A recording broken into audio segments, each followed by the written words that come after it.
ప్రభువైన యేసుక్రీస్తు నామంలో మీ అందరికీ వందనాలు తెలియజేస్తా ఉన్నా. దేవుని యొక్క వాక్యాన్ని మనం ధ్యానం చేసుకుందాం.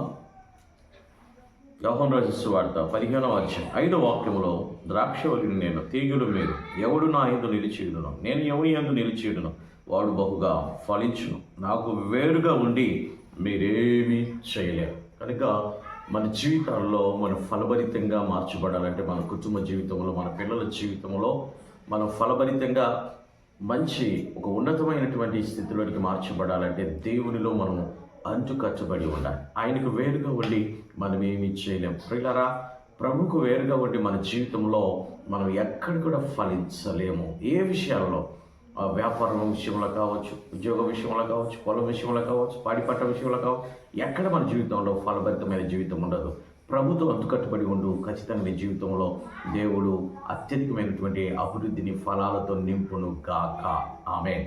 అందరికీ వందనాలు.